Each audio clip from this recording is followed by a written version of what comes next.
Dr. Follow-up segment tonight. Did the FBI blow the investigation into the Hillary Clinton email situation? Last night I told you I have revised my opinion on Director James Comey because he released some very important information about Hillary Clinton last Friday afternoon before Labor Day when few would see it. That was a political move, and even though I gave Mr. Comey the benefit of the doubt in the email investigation itself, I can no longer do so. Today, a Wall Street Journal editorial lays out very specific mistakes the FBI made in the investigation, while Comey has released a memo to Bureau employees defending himself. Joining us now from Washington, Ronald Kessler, author of the book First Family, Detail, now out in paperback, and Ron Hosko, former assistant director of the FBI. Did you work with Mr. Comey at the FBI or were you before him? I worked with him for about 8 months. Okay.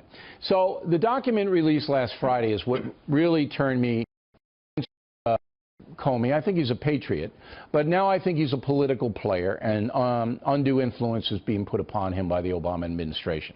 And we all know, we in the media, that if you put something out Friday before a long holiday weekend, you're trying to de-emphasize it, all right? And I thought that was not what the American people are entitled to. Where am I wrong?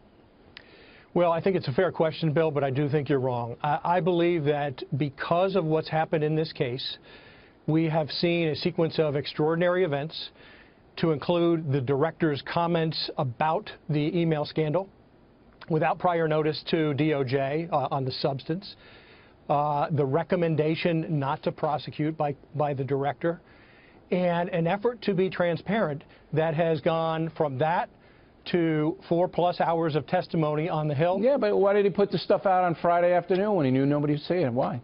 Yeah, here's why I think that occurred. I believe this has been a continuous effort since his testimony to package up the information about this investigation. Frankly, the summary communication about the investigation is, to me, extraordinary.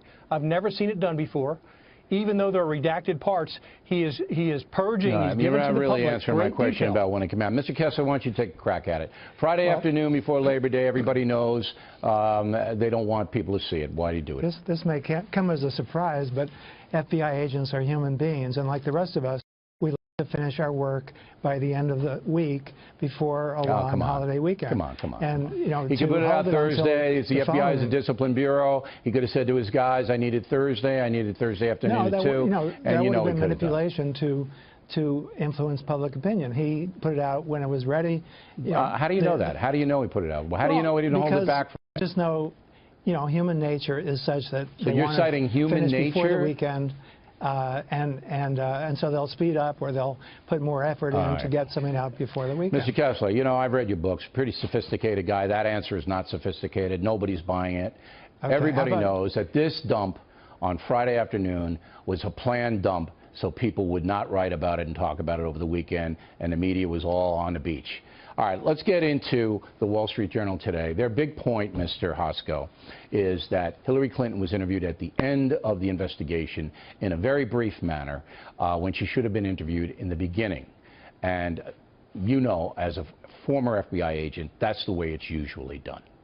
Well, I'll tell you, I've personally done it both ways, where you may early on have reason to get to that person and can get to them in a state where they're unaware that you're coming. Well, that wasn't going to be this time. But no, you have to compare wasn't. what she says to what the evidence comes in if you want to establish intent. And that was not done. Absolutely. Well, I hear what you're saying. Thank you. But I've seen it done the other way, too, Bill. All right, but it's not the right way to do it. No, I'll tell you here, let's not kid ourselves. We should be under no illusion that this is going to be an aggressive, heat lamp, smoky room, angry, raised voices interview. No, we don't expect that from the Bureau. We expect methodical investigation. This one, I don't believe was. Mr. Kessler, I'll give you the last word. Go.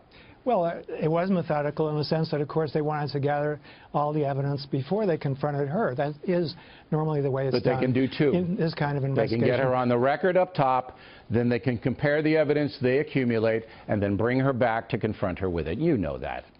There's also this misinformation from Jim Kallstrom, a former agent who is well respected, claiming that they should have recorded the interview. He knows that these interviews are never recorded unless someone's in custody. He said that this is such a high level that the American people, we're talking about a president, a possible president here. All right, gentlemen, I want everybody to read the Wall Street Journal lead editorial, and we appreciate you guys debating. It was very interesting. Thank you.